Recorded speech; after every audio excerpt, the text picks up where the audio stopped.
Hey guys, welcome to A Film Darkly. I'm your host, Anthony Paceno, and in this episode, I'm going to talk a little more in depth about Wonder Woman. Particularly, I'm going to talk about some of the issues I have with Wonder Woman and its connection to feminism. There is somewhat of a backlash coming from feminists on Wonder Woman, but at the same time, I'm going to talk about why Wonder Woman really isn't a good thing for feminists, and really doesn't represent what many women think Wonder Woman should represent or does represent. And then I'm going to talk about some of the other philosophical elements within Wonder Woman. Now, if you see my previous audio without spoilers and stuff, I talked a little bit about how Wonder Woman is sort of this she's this female who's encased from the world. She's kind of kept from the world, living on the Amazon island, and she is basically exposed to the world by going into World War I to defend it from Ares, the god of war. And when this happens, she is faced with a harsh reality that human beings are not as good as she thought they were. That human nature is actually inherently inconsistent, and in some people's eyes, or historically speaking, may very well be seen as outright evil for the most part. At least the evil outweighing the good, so to speak. And she has to learn this harsh reality and learn that the only reason they're worth saving is because they can love, because they have the capacity to love, which she sees through Steve Trevor and his sacrifice in destroying himself at the very end in order to save everyone. And when she realizes that Steve Trevor has killed himself for the sake of mankind, regardless of how destructive mankind is, and he knows because he consistently refers to it throughout the film, that he still is willing to kill himself or to sacrifice himself for it, for the generations to come, because in his eyes, human beings are always redeemable. In his eyes, there are still innocent individuals in this world, and they are worth saving. And so he doesn't mind sacrificing himself. So Wonder Woman learns this lesson, that human beings have the capacity to love, and their capability to love is the one thing that makes them redeemable. Now, this all kind of goes back to the other, and I talked about the other in some of my other podcasts, which is to say your neighbor. So as Jesus Christ stated it in the Gospels, loving your neighbor as yourself. Confucius talked about this as well. It's referred to commonly as the Golden Rule. And the Golden Rule is the idea that you care about your neighbor like you care about you. You love your neighbor like you love you. It's a standard of morality that most of us do not reach. I don't reach it, and I highly doubt you reach it. And if you do, then you're a very, very good person, and you deserve all the accolades in the world, because that's incredibly difficult to do. It takes an astronomical amount of discipline, and it's one of the reasons why you don't see a lot of people doing it. It's the same reason why global warming, issues will never really be solved, because how much are people willing to give up in order to how much of their lifestyle are they willing to give up in order to try and make a difference with the impact they make, or with the impact human beings make on the globe. This is one of the big issues you'll constantly see, and anyone who really talks about global warming more honestly will understand that fact. Will understand that fact that human beings are only willing to go so far. They're only willing to go so far to give up their comfort in order to, quote unquote, save the world. And I say quote unquote save the world because in their eyes they don't see it that way, or maybe it's not as serious. Even the most serious individual, the most serious progressive out there who's like global warming this and that, is still not going to do everything they can to save it. They're just not. They're still going to drive their car. They're still going to do certain things, and they'll come up with their reasons why they do them anyways. So the idea is that going back to Wonder Woman, is that human beings do have the capacity to love. They do have the capacity to do for others.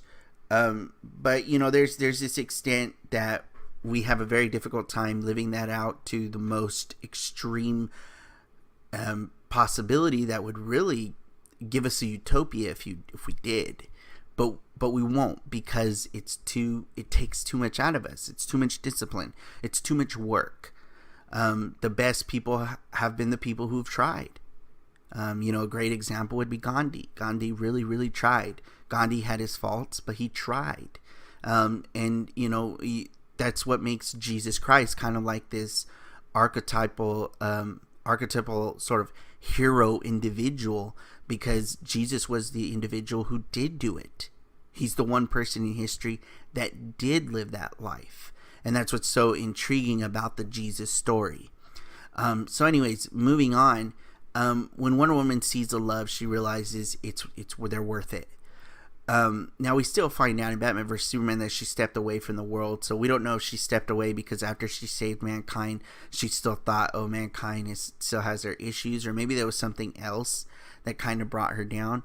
So there's that whole aspect, though, of the other and human nature and all that, and learning that the one solution to it all is love. The second, another one to look at it is the whole story of the Amazons. The Amazons were brought to the earth in order to save man, in order to give man salvation, so that women can bring love to men. I had a friend who once said that men are incapable of loving, but women have the ability to pull love from them.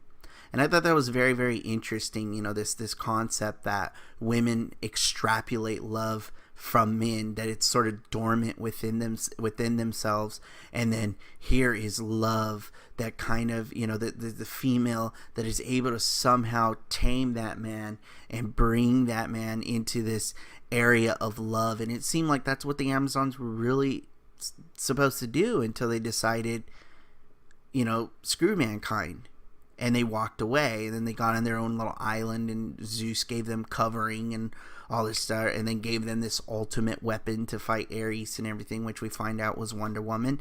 And it's kind of lending to this story that women are the key to the love of the world. They're the key to penetrating through this terrible, terrible nature of that mankind can bring on their own, untamed and animalistic. So it's sort of like the story of the werewolf.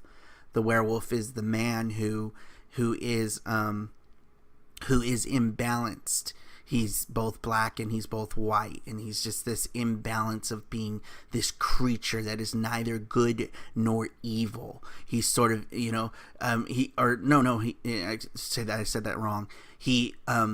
There's the good and evil, and then he's the imbalance where the evil takes over the good, and the animalistic nature pops forth, and the order descends, and the ascension of chaos.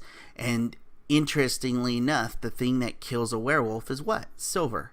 Well, what does silver represent? If you look at the symbolism of silver, it represents balance to black and white and feminism. So how interesting, right? Similarly to Gal Gadot's character of Wonder Woman entering into the world. The world is like the werewolf, imbalanced in the middle of World War I. Everyone's dying. Gases are being created by Dr. Poison or whatever her name was. And all of a sudden everyone's dying in destruction. And Ares is just doing all this crazy, stuff and just allowing all this stuff to happen. And everyone, human beings are just so terrible. And Wonder Woman, a female, a powerful female that represents a race of females that were once created to tame mankind's inconsistent nature, ascends into the world, emerges like that silver bullet hitting the earth that is in turmoil, the werewolf in turmoil, and trying to destroy that evil and restore it to what it originally was meant to be, balanced. A balanced, loving human being. So that's the other allegory. Now, feminism. feminists champion this movie because it's Wonder Woman. Yeah, Wonder Woman represents women, represents everything a woman needs to be because she's strong, she's powerful. Great. That's fantastic. It's wonderful. But I find that there's something philosophically damaging about this that I don't think people are quite grasping. There's some talk, but not enough talk. And part of it is understanding the character of Wonder Woman. So let's go over the traits of Wonder Woman. She's a beautiful, beautiful female. She doesn't represent the average female at all. She's far more beautiful than the average female. She doesn't represent probably the average figure either, because she's very, very tall, muscular, very curvy. Looking away from the Gal Gadot version and more at the comic book version, she's busty. She's a very, very hourglass figure, and yet maintaining this physical strength. About the only example I could think of a woman that actually exists that looks like Wonder Woman's physique is probably Gina Carano. That's like the closest thing I could think of is Gina Carano. She's probably the closest example I could think of that sort of embodies exactly what Wonder Woman is, in terms of like physical looks. And there's not a lot of Gina Caranos running around in the world. So already we have an image that isn't exact to females. Okay, it's not exact to females. But see, here's the interesting thing about the Wonder Woman concept is consider what she is. She's a woman who is separated from anything that a woman is typically attached to. She doesn't have children. Not that she can't, but she doesn't. She doesn't live with men, so she doesn't date men. So she has sacrificed everything womanly about her in terms of having a relationship with a male and having children. Now, I understand some people might say, well, that doesn't mean a woman, that doesn't make a woman a woman. Are you sure about that, though? Women are the only ones with the capacity to have children, not men. So what is it that makes it unwomanly to be able to have children or to engage in a relationship where you can have children? It's absolutely womanly to do so. It's female. It's the essence of a female to be able to have children. To have children. It's the absolute essence of a woman. It's one of the things that makes her the most beautiful, wondrous thing on the face of this earth. I mean, it's extreme. It's enamoring that a woman can have a child, can grow a human being inside of her body. If anything defines a woman, it's her ability to do this. Her ability to create love. A child. That is amazing. But Wonder Woman's given that up. Maybe not by choice, obviously. We see that in the movie. But for the most part, the Amazonians have given that up. So Wonder Woman's given up what it is to be a woman. One of the strongest things that makes a woman a woman. This isn't talking about whether or not women have rights and should work and things. I'm not talking about none of that.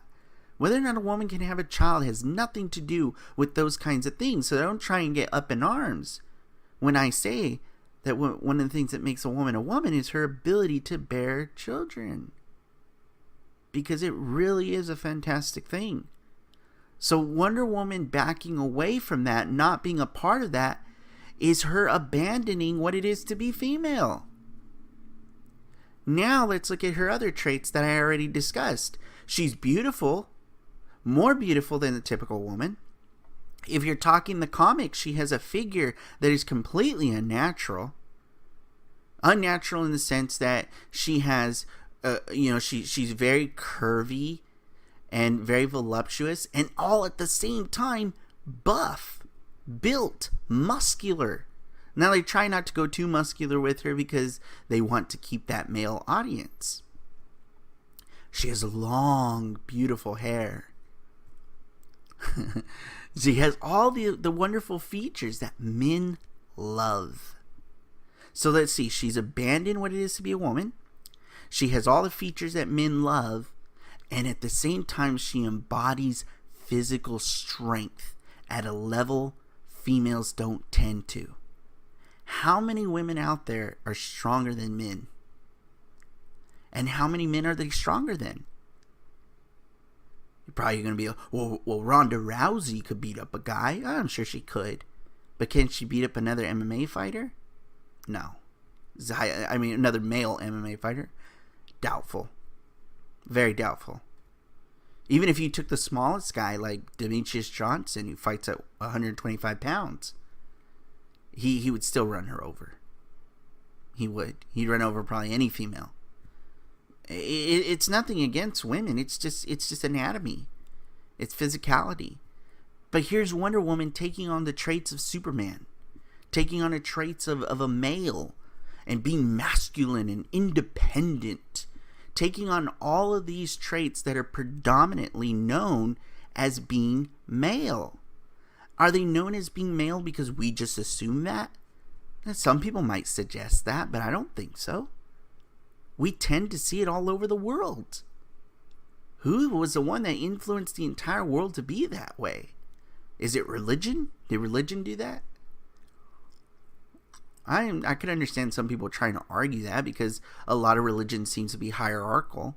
You know, a lot of hierarchy involved. Maybe you could argue that. But for the most part, when you have a society that understands independence and strength on a physical level to be predominantly male, why is it that when you're trying to design a strong female, that same civilization decides to extrapolate everything from this female that makes her female and designs her as much male as they possibly can? And in order to save her identity from the scrutiny of men and the scrutiny of men, they make her busty and they make her extremely beautiful. And somehow the feminists has convinced themselves that this is the image they want. Could it be because men accept that image? Uh-oh. Did I just say something you didn't want to hear? Maybe. So I'm not saying any of this stuff because I'm saying it's absolute fact. I'm saying this stuff because I want you to think about it. I could be wrong. I don't think I am. But I could be. So I just want you guys to think about that. Those are three major philosophical elements found within the Wonder Woman story. If you haven't seen Wonder Woman, please go out and watch it. It's such a good movie. It's really, really fun, really entertaining. I actually intend to watch it again sometime soon. Well, that's it for today, guys. I hope you enjoyed the show. Don't forget to like and subscribe or follow. I'm on Google Play, YouTube, Stitcher, Spreaker, SoundCloud, Twitter, and you can even find me on Minds.com. Don't forget to check out some of my older podcasts. So I hope you guys enjoy your day, and thanks for listening. Bye.